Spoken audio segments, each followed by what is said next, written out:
What's going on, everybody? Welcome into another episode of the Lakers Outsiders podcast and stream. I'm your host, Gary Kester, here with you as always. And joining me as always is my great friend and possibly Rockets fan now, or maybe just a Cam Oliver stan, but Honi Ahmadian is joining me as always. Honi, it's been a while since we've done one of these again. Life's been pretty crazy for our schedules and stuff like that, but we're back and we're ready for a playoff push, right? Yeah, and I want to make it very clear. Definitely not a Rockets fan, but Cameron Oliver, star of the night, best player in the league. I can't say enough about the man. Best player in the league. There you go. There's our hot take about 30 seconds into this bad boy. Best player in the league.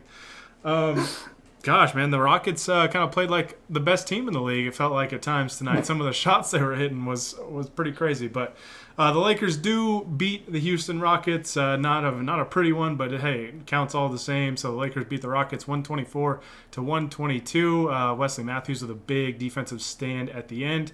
Lakers almost blew an 8-point lead there in the last couple minutes, but get it done. We won't be talking about this game specifically too much, just because, I mean, it was the worst team in the league. The Lakers were without LeBron, AD, a number of guys. No Dennis Schroeder, Caruso.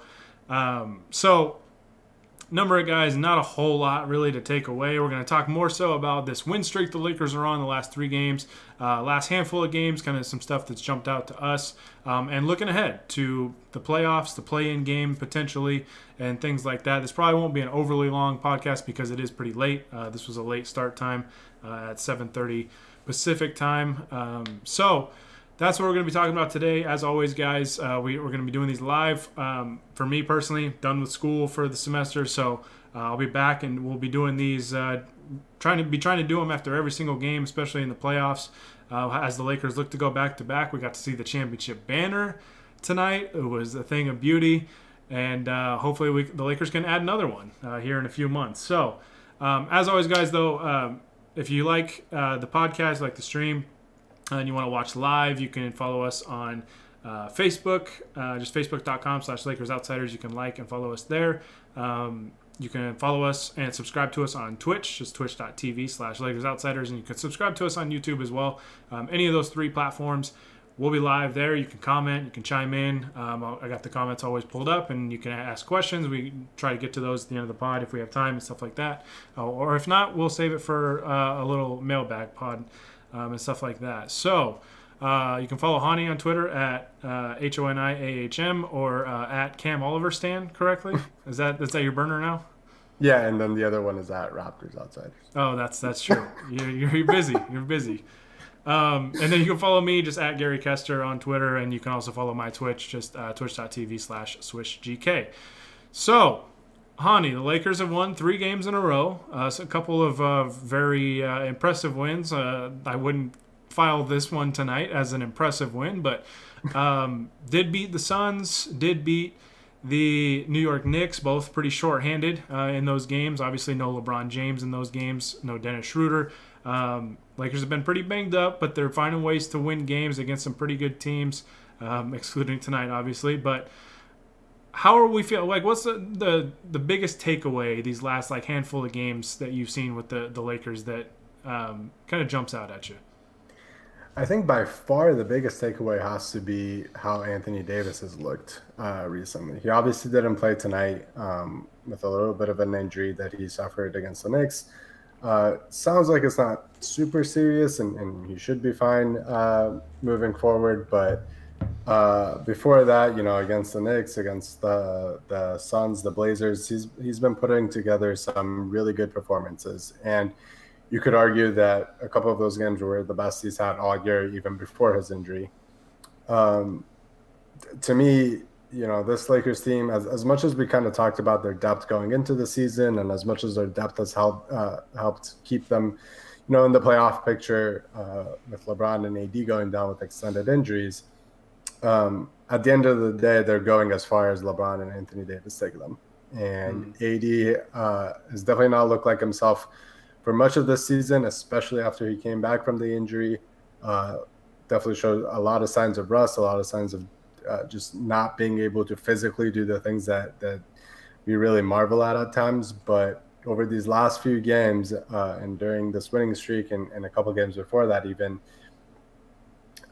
he's been really putting together those dominant efforts on both ends of the floor. And to me, looking forward, um, it seems like the Lakers aren't locked in as the seventh seed, but in all likelihood, they will be the seventh seed heading into the play-in games. If they do win that first one, they officially become the seventh seed, which would likely put them against the Phoenix Suns, who they just played against and won against. I'm not really taking a lot of stock from that game, as that means the Lakers are easily going to handle the Suns. But the small little aspects of that, and that includes how Anthony Davis played against them and how little of a chance the Suns had of defending him, regardless of who they put against them. And they put quite a few people against them. That, I think, is a really good sign moving forward. And if AD can have that sort of a dominant performance in a series like that, if that is actually what we get in the first round, then not only does that improve their chances of getting out of the first round, but at that point, I think people would kind of start to come back around on them as potentially favorites to get out of the West, even though they are a seventh seed. But also, I think it gives LeBron a lot more time to kind of get back into game shape and kind of get off that rust, because he has his co-star really kind of handling the load. And I think the biggest concern for the Lakers right now is just getting LeBron back, getting Shooter back, making sure those guys are healthy and in game shape, but also that they are gelling with the team that is playing a whole lot better than they were beforehand, and kind of fitting into that team. So if they're able to kind of ride AD's coattails for the playing game and the first round, then that just makes things a lot easier and makes the Lakers a lot more dangerous. Yeah, I think that's a great point, that if Anthony Davis can be Anthony Davis, the Anthony Davis that we saw against the Phoenix Suns, to me, I mean, there were a number of games where he looked like himself before that game, but that game was like, reminded me a little bit of the game against Memphis last year, where I think he had 40 and 20. This game had that kind of feel where it was just like no matter what they did, they just seemed to not have an answer and basically just had to hope that he missed shots, which he did. I mean, he was 13 to 27 in that game, but he had 42 points, 12 boards, 5 assists, 3 steals, 3 blocks. Just unreal stat line, and he looked like the Anthony Davis that we know, just the dominant player. So yeah, I totally agree with you. I think the biggest takeaway is that AD has looked like AD, which is huge. But I'll add another takeaway to me is I think the playoff rotation is rounding more into shape. I don't know. I mean, this could have been part of Vogel's plan all along, maybe to rest some of these older players like Wesley Matthews or Marc Gasol. But I think those guys have shown in the last handful of games or so that they should be in the playoff rotation, and for good reason, because they have, I mean, Wesley Matthews, especially here, the last few games has made some huge, crucial plays for this team to help them win games. And you just trust that guys like him and Marc Gasol are going to be ready to go when the playoffs roll around. They understand how, to play winning basketball. And Wesley Matthews, I mean, a couple plays, he had the putback against the Knicks that forced overtime. And then in today's game, Kelly Olynyk had been killing the Lakers, and they put Wesley Matthews on him, and Olynyk tries to drive, and Matthews gets the steal that essentially ices the game for the Lakers. So those guys are going to make winning plays, and I think Marc Gasol especially, we've seen kind of a shorter leash, I think, at times with Andre Drummond. I mean, some of it has been foul trouble in some of these games, but I think Vogel's had a shorter leash with him, which I think is a good thing, because the Lakers are going to have to do, I think, a similar thing that they did last year with their bigs, where it's going to be very matchup based, and they've got a combination that I think can work that way, because when you have AD, you have Marc Gasol, you have Andre Drummond, you have Montrezl Harrell, you can mix and match a lot of different ways with those four. I think ultimately you're going to see a lot of AD at the 5. That's when the Lakers, I think, are probably going to be at their best, just because floor spacing is better. It gives you a lot of switchability defensively. You're a little bit faster, you're a little more versatile. So I think that's going to be it's going to be a similar recipe that we saw last year in the playoffs, where there were some stretches where Dwight and JaVale just didn't play because Yeah. ultimately the Lakers were better with in that particular matchup with them not playing. So I think the playoff rotation is rounding into shape. I think Taylor Horton Tucker is showing that his playmaking can be a very valuable piece, and I think you're going to see him get more playoff minutes than obviously what he saw as a rookie. It's crazy. I think somebody said today this is only a 73rd game I think that he's played, so it doesn't even have like a full season's worth of games under his belt yet. And yet the kid definitely has his ups and downs like any 20-year-old professional athlete I think is going to have.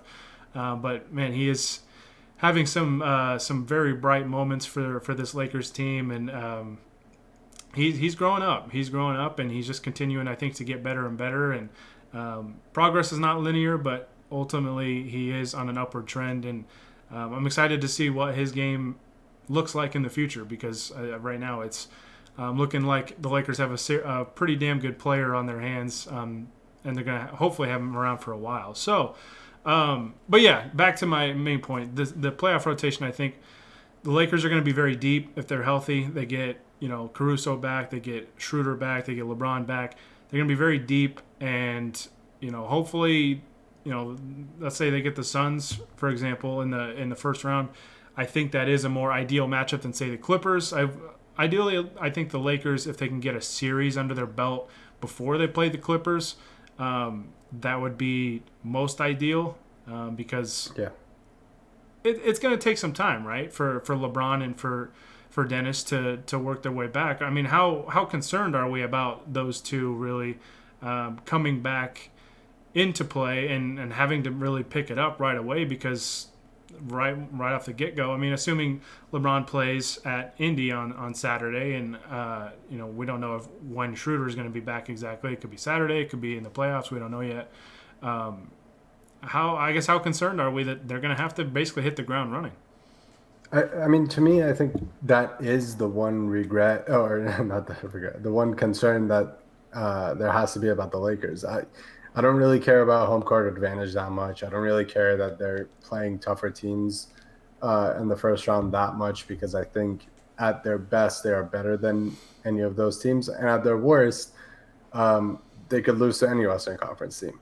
The concern is that LeBron and Schroeder are coming into a team that is starting to kind of gel without them, and between those guys kind of trying to work off the rust, and you're not really able to work off the rust without handling the ball, taking shots, doing some of the things that you need to do as a player.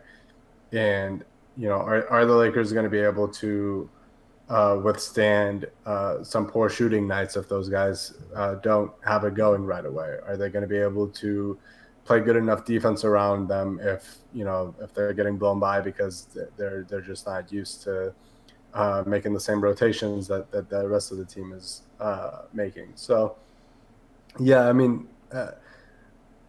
I think there is a concern there. I think it's an under appreciated part of being a championship team is not just being healthy during the stretch run, but being healthy enough during the regular season to kind of figure out how they play with each other, how they play against certain teams, what sort of lineup combinations work.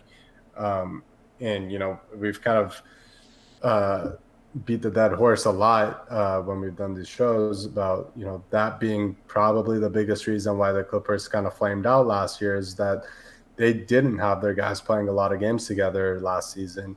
And, especially for them, because it was their first year together, that ended up really coming back to biting them in the ass in the playoffs, because those were some of the few games that their core played together. And then that's what ended up with them blowing a 3-1 lead to the Denver Nuggets in the second round. People do forget that. So It's important to remind people of that. Of course.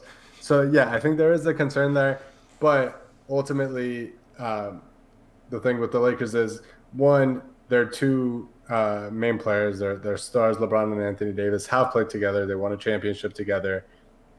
Parts of the core around them have been on this team and have played plenty with them. Some of the guys are obviously new this year. They might not have quite as many reps with LeBron and AD, but they have played still significant amounts of minutes.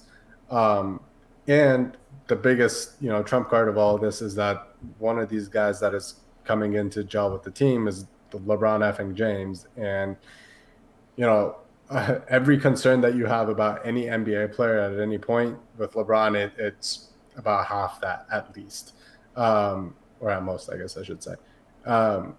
He just has sort of an innate ability to one, play through injuries, and two, come into a situation and take control of it. And I think there will probably be growing pains when he comes back, whether it's just in these 2 regular season games if he does play both of them, or it's in the first round of the playoffs or what have you. But overall, I feel pretty confident that he's going to be able to kind of figure that out, not only for himself, but also for the rest of the team as well. And that includes Shooter and whatever his role is going to be when he comes back as well. Yeah, I think this task that's in front of them of coming back, in LeBron's case, coming back after an extended period of being out. I know he had basically a game and a half or so where he did play, but there's going to be, like you said, some growing pains. LeBron's probably going to have to shake off some rust. But if there's a player that you worry the least amount about with something like that, it's going to be LeBron. I know a lot of people were kind of freaking out about him not playing in this game tonight because a lot of reports indicated that he might play Tuesday against the Knicks. Didn't play against the Knicks, and then they said, it's fine. They'll rest him for the back-to-back Wednesday. It's banner night, all that stuff. And it turns out he didn't play tonight either. I think what the Lakers probably looked at this and said, we're playing the worst team in the league who's sitting 2 of their better players in Wood and Porter. And we should be able to win this game without LeBron and AD. And if not, if they're the 7th seed, it's not a huge deal. I think you probably get a more favorable matchup at the 7th seed, and we'll talk about that in a second. But I think the way the Lakers probably looked at this is, let's give LeBron another day of rest. Let's not play him in this game because the Lakers are off the next 2 days. So essentially they bought 3 more days for him to really rest and recover. And then I would anticipate we'd probably see him on Saturday against the Indiana Pacers. And he'll get 2 games probably under his belt. It is a back-to-back, so maybe he'll only play one of those. But I don't know. I mean, we saw a little bit of it in the bubble, right? Where, you had like the preseason games and whatnot. But the bubble, like the Lakers really took it easy. Basically rested guys, made sure they didn't get hurt or anything like that. And maybe we saw that in game 1 of that Portland series last year where they just shot very poorly in that game. Maybe they had to shake off some rust in that game. But it was after a long layoff, and they didn't really get a ton of reps before coming back, and then they were fine in the playoffs and went 16-5. So LeBron I'm not too worried about. Schroeder, he's not sitting out an extended period of time, which I think is a good thing. I mean, at most it's probably going to be about 2 weeks. I think he'll be fine. LeBron, I think, can manufacture production in a multitude of ways to where he doesn't have to be at his peak right off the get-go, even if it's just him coming out and being a facilitator. I think he can do that right out of the gate. And then, the scoring will gradually start to come back, whether it's the jumper or trusting the explosion around the basket with that ankle and stuff like that. I think he can just provide enough while theoretically Anthony Davis can be Anthony Davis, and you got a lot of these other guys who have been there before. Contavious Caldwell-Pope has played pretty well here as of late. Alex Caruso, guys like Markieff Morris, Montrezl Harrell, like all these guys. Like the Lakers are very, very deep. And I think that'll allow LeBron to not have to go full speed right off the get-go when he comes back. Can take a few games, maybe ramp it up a little bit, and LeBron will be fine. I mean, he has been practicing, which is good, so it's not like he hasn't picked up a basketball in forever. So I think he'll be okay, and I think he'll contribute however he can, and whatever that is will be enough, at least out of the gate for the Lakers. And I think that they'll be they'll be fine. It'll definitely be a challenge and definitely is a concern. We've said all season that the health of this team is going to be the number one most important thing, and part of that is coming back from injury and reaching your peak level, not only as an individual player but as a whole group. So that is definitely a concern. But ultimately, I trust LeBron, and I think Schroeder will be okay. So I think they'll be fine. It's going to depend, I think, for me more so on whoever they get in the first round. Because if they get the Clippers, that's going to be very, very tough because the Clippers do have some continuity. They are a very good three-point shooting team, can be a very good defensive team. Right now, the Lakers are looking like they're going to be the 7th seed.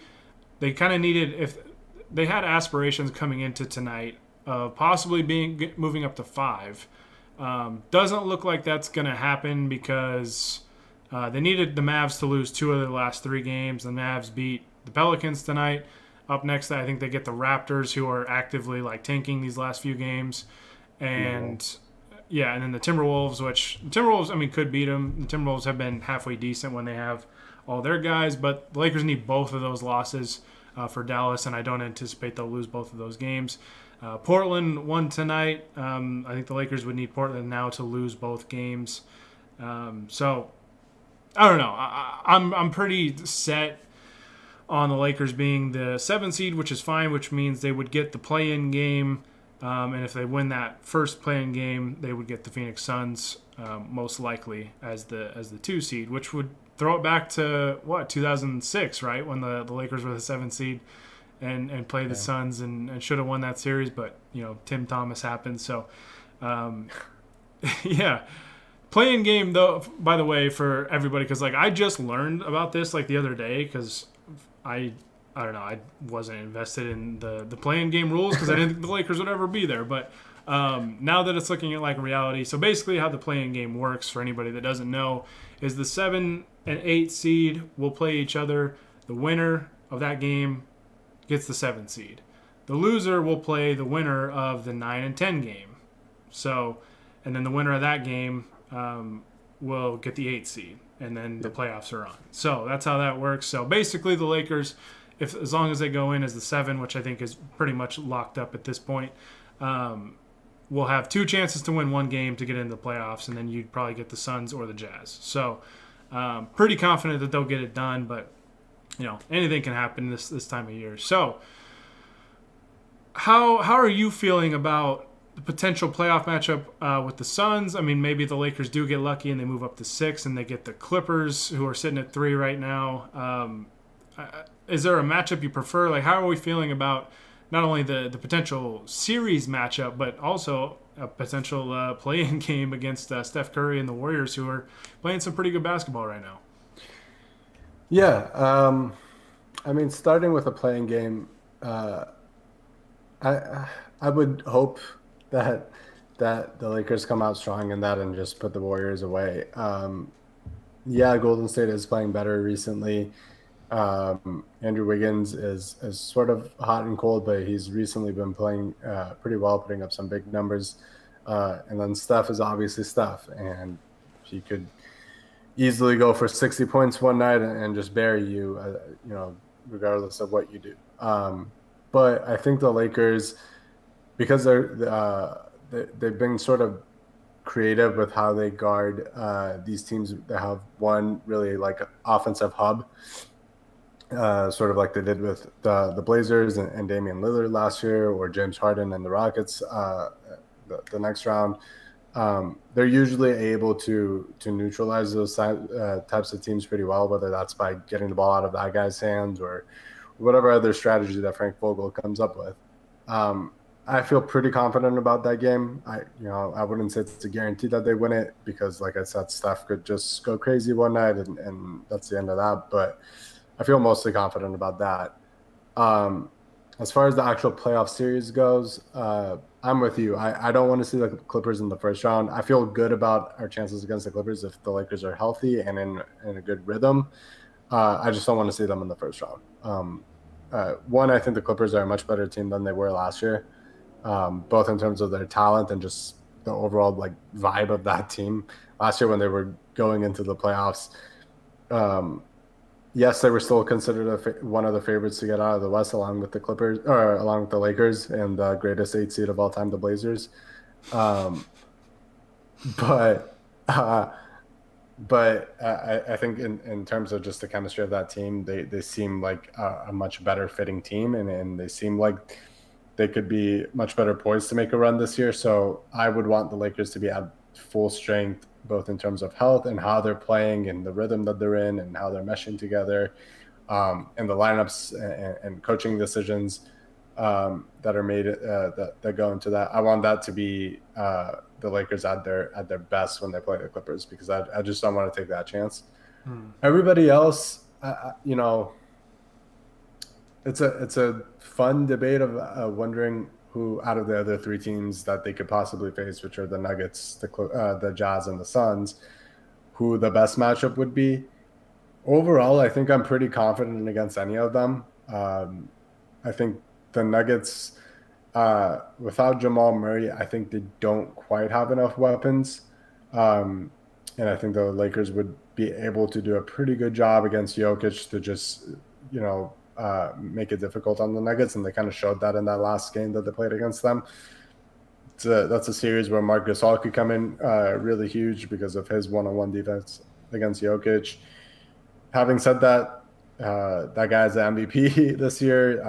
The Nuggets have been amazing even after Jamal Murray got hurt. Michael Porter Jr. is turning into a star, as much as I hate to say it. So they are definitely a threat still.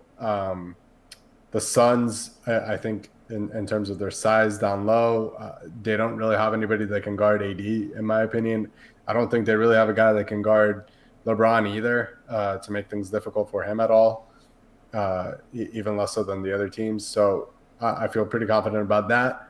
But again, on the other hand, Chris Paul is one of the best floor generals the league's ever seen. And if there was a guy that can potentially beat this great Lakers defense, Chris Paul might be the guy to do it. And then the Jazz, again, like, they've been so good and so consistent all season. And they have a crap ton of shooters, and that's always a scary side in a playoff series, because you just need them to get hot for 4 games, and that's enough. But again, I don't think I think the Lakers are a tough matchup for them. I think AD is basically the perfect player to go up against Gobert to play him off the floor, and I don't think they have much of a chance of guarding LeBron, other than if Gobert is able to meet him at the rim. So more or less, I feel confident against any of those teams. None of it matters if the Lakers are just not healthy enough, or don't get into their rhythm quickly enough. But in terms of full strength and at their best, I would take the Lakers over any of those teams in 5, 6, 7 games. Yeah. You brought up Michael Porter Jr. For the Nuggets. You could say he's really been a shot in the arm for that team. My stance really hasn't changed, though, for the Lakers going into the playoffs. In a 7-game series, there's been one team that, for lack of a better word, concerns me in the West, and one team in the East, and those would be the Clippers and the Nets. And the Clippers, more so because they've been an unreal 3-point shooting team this year. And they've got guys that can defend. I mean, they've got Kawhi Leonard, they got Paul George, they got all these guys that can play pretty damn good defense, and I think that they can be a very versatile team. And Rondo is going to be hit and miss. Playoff Rondo, as we learned, can be a very real thing. But even last year, I mean, there were games where he was not good in the playoffs, but he also had games where he was brilliant. And so it is a different dynamic to that team. They are a different team than what they were a year ago. I think they're very good, but I do think I would still trust that the Lakers could beat. I still think that the Lakers, if they're healthy and they're playing their best basketball, I think win the title. That's my obviously biased opinion, but when they're at their best and they're healthy, I have a hard time seeing a LeBron and AD team losing 4 times out of 7. But the Clippers do concern me. I think the Clippers are very good, and they can pose just some matchup problems. for the Lakers. And then the Nets, obviously, just with their firepower, with their three superstars and what they can do, that's just tough to guard. Sometimes, we've seen it before, just with all the great players that the Lakers have had in our lifetime and throughout their history. And you can see, there's times where great offense just beats great defense. And so with the Nets, you wonder about something like that where you can play great defense, but guys like Kyrie Irving and Kevin Durant and James Harden just make shots anyways and just make great plays. So it can be kind of tough. But that's my current stance. I mean, not to say that any of the other teams can't beat the Lakers, because I think in the playoffs anything can really happen. I would just be much more confident with those other teams. I think Phoenix, like you said, Chris Paul, obviously you would expect him to bring it and be ready and play well in a playoff series if the Lakers do play them, which the Lakers could also get the Memphis Grizzlies in the playoff or in the play-in game as well. They're half a game back of the Warriors. I think they're tied in the loss column right now, and they play each other the last game of the year. So the winner of that game could end up getting the 8 seed and being the play-in that plays the 7, which will probably be the Lakers. So if they get the Grizzlies, I would feel a little more comfortable, just because John Morant's really good, and the Grizzlies aren't a bad team by any means. But avoiding a guy like Steph Curry, who can go off for, like you said, 60 points in a game, would be a little more ideal. I'll tell you what, if they play the Grizzlies in that play-in game, that's a swift ramp up for LeBron, because as soon as he sees Dylan Brooks in front of him, that man is going to be back to like Miami Heat prime LeBron. He's going to have that look that we saw in Game 6 at Boston. Yeah, no. I'm pretty confident though in this Lakers team. They just got to be healthy, and they just got to be in sync, because that's gonna be the toughest task. I think it sounds like they're gonna have their guys back at least in time for the games that really matter. It's a matter of shaking off that rust and being ready to go and playing at your best, because the Western Conference is tough. It's really, really tough, and not to discount the other teams outside of the Clippers, but still pretty confident the Lakers can make a series run and go back to back if they got all their guys back and they're playing the way they need to play. So that's all I had for this one. Obviously, there's going to be a lot that unfolds here in the next 4 or 5 days, the last days of the regular season. There could be some shuffling in the standings. The Clippers could still somehow fall to 4, actually. If they lose to the Hornets, I think is really their last losable game. And the Nuggets went out. The Nuggets would actually have the tiebreaker and move up to 3. So there's a lot of shuffling that can go on in the standings. But right now, if the season ended today, the Lakers, assuming they win the first play-in game, would play the Suns, who are a very young team, and I think the Lakers could overwhelm them. Basically, everyone outside of Chris Paul defensively. And that's where my confidence level, I think, is really high, is the Lakers. Because defense has not been a premium in the NBA this season. On any given night, you can look at box scores, and you can see teams scoring 130, 135, 125. Just the other night, I was looking, and I think 6 of the 8 teams scored 124 points or more. So, defense has not been a premium, and the Lakers have played defense. They've been one of maybe a handful of teams that I think have been actually good defensively throughout the year. So I don't think there's really going to be any ramp up or any kind of adjustment they have to make to actually play defense, because they've done it. So, and I think that's where a series against a team like Phoenix, a young team like Phoenix, can be very beneficial for them. So that's all I've got for this. Honi, do you have anything else to add before we sign off? Just a little programming note, I guess. I think last time we did the podcast, I kind of teased it, but now we're officially on TikTok. We've been doing these little 1-minute recaps of most of the games, trying to stay consistent. Obviously, sometimes other life responsibilities get in the way, but we've been putting in some good work on that. It's me doing the narrations and our guy Donnie McHenry doing all the video editing, putting in a lot of work on that. So I would very much appreciate people going and giving us a follow. It's the same ad as our Twitter. It's just @LakersOutsiders on TikTok. Hopefully we'll do some more fun stuff on there too, besides just the recaps. But for now, that's mostly what's there. So if you ever miss a game, you can go on there and you hear my lovely voice that I'm getting sick of hearing every time I edit those. Tell you about what happened the previous night. Yeah, and it's a good thing Honey doesn't do the video highlights because the TikTok for this game would just be Cam Oliver for a solid minute. Um, Hey, you just gave me a great idea. all right, I gotta message Donnie, tell him he's doing the narration and the highlights for this game. Jacob, our good pal Jacob, did ask you to do a breakdown of Cam Oliver's game tonight.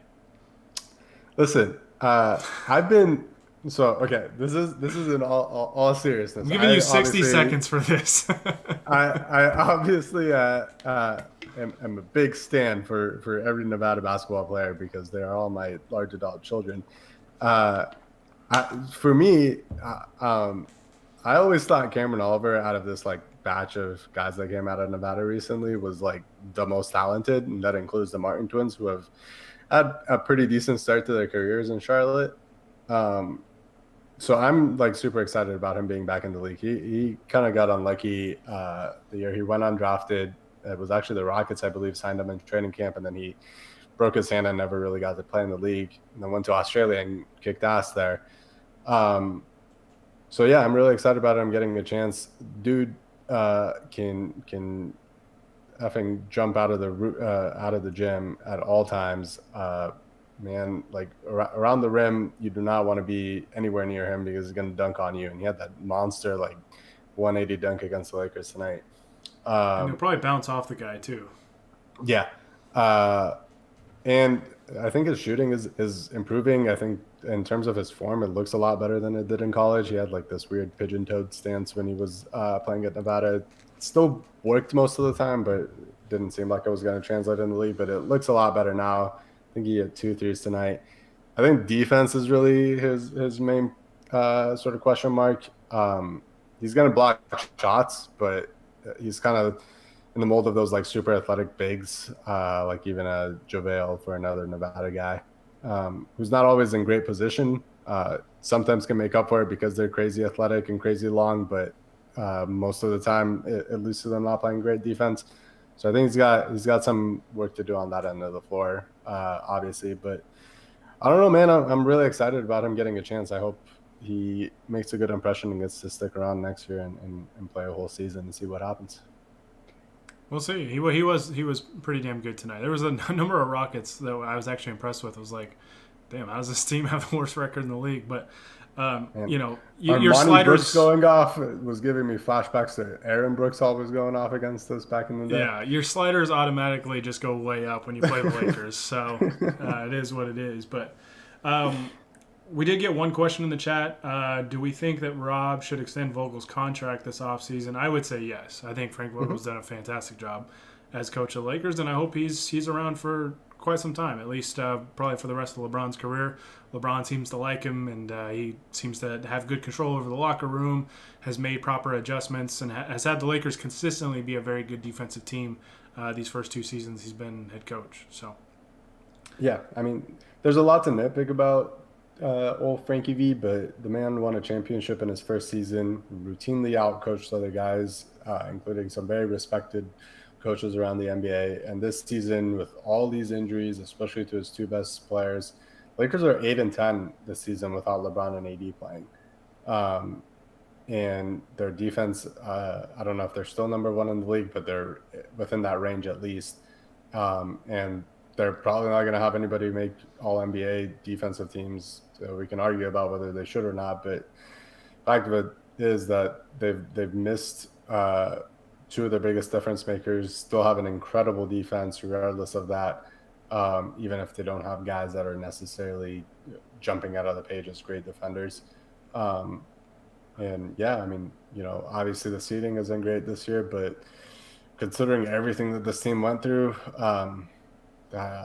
I can't imagine being upset at the job that he's done at all. Yeah, I think if any other team, if you took the same injury impact that the Lakers have had to deal with this year, they would probably be doing a lot worse than 7th in their conference, especially the Western Conference. Maybe the East, because the East is not great. But, yeah, I mean, the way he's managed things, I think he does a really good job. And I know fans, and, like, I've been guilty of this myself, getting frustrated maybe with, like, the rotation and stuff like that. I think he does a really good job of not only managing games, but thinking bigger picture while doing it. The extended period of time where Marc Gasol didn't play, Wesley Matthews didn't play. I think a lot of that stuff is by design. As they're older players, you want to keep those guys kind of fresh for the playoffs. I think you've seen some of like the younger guys probably play a little more, like KCP, Kyle Kuzma, Taylor Horton-Tucker when he's healthy. Like the younger legs, I think, have gotten a little more run because they can kind of withstand that a little more, especially given the circumstances with this season and a compact schedule. Which, by the way, before we sign off, NBA, what the hell is up with giving the Lakers 2 days off and then having them finish with a back-to-back? Like, we couldn't have spaced that out a little bit better. I mean, I always have my issues with the NBA scheduling, but that just annoys the crap out of me. This whole season in terms of scheduling has been so silly. I don't think it is at all a coincidence that literally all of last year's 4 semifinalists have had just a load of injuries this season, and their entire seasons have kind of at times crumbled because of it. I don't think that's a surprise at all. And there's a big COVID outbreak happening in Japan where the Olympics are supposed to be, and the Olympics are the reason why this schedule is so compact. If the Olympics don't happen, it's going to be just, they're going to look funny in the light, I think. They made these guys go through all this hell of kind of playing so many games in such a short amount of time, having all these injuries, and then not even having the Olympics.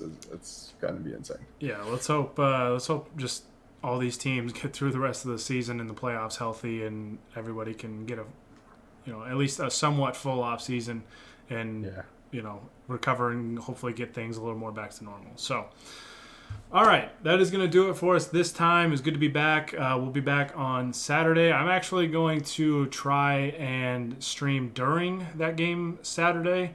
I don't think they've announced the specific times yet of the last 2 games on Saturday and Sunday for the Lakers, finishing up with Indiana and then the Pelicans, I believe, which the Pelicans, I think, have gone full tank mode here. I think they've been eliminated officially from the playoffs. No Zion, no Brandon Ingram. I think they were out without 4 starters today. So yeah, I mean, the Lakers, good chance they could finish the season with a 5-game win streak. I think Indiana will probably be the tougher of the 2, but we'll have to see. So we'll have to just kind of see. The Lakers do get 2 days off, so that'll be good. Get the guys some rest, and hopefully they can just keep building on this momentum that they're building, and ride it into the play-in games or the playoffs or whatever it is, and hopefully we can give this thing a real shot and not try and go back-to-back. So, all right, so Saturday, like I said, going to try and do a live stream during the game, and we can do like a little watch party or whatever. I've talked about doing that in the past and just haven't been able to work it in. But going to try and do that on Saturday. Nothing much going on that day, and we'll have to just see what time tip-off is there. So be on the lookout for that. I'm going to be doing that probably on all 3 platforms. And I don't know how I'm going to do it. I might just have like a little cutout of the scoreboard or whatever, just kind of up there so everybody can follow along, something like that. And I don't know, it'll be fun. We can talk and chat during the game and watch the game together. And yeah, it should be fun. So, Honi, thank you for staying up late with me for doing this. And it's good to be back. We'll be doing these hopefully after every game now. Now that the schedule has returned to normal for both of us. And looking forward to it. Looking forward to rolling into the playoffs, and hopefully the Lakers, like I said, can go back-to-back. So thank you guys so much for following along. Like I said earlier, we do these live on twitch.tv/LakersOutsiders. You can follow and subscribe to us there. You can subscribe to us on YouTube, and you can like and follow us on Facebook.com/LakersOutsiders.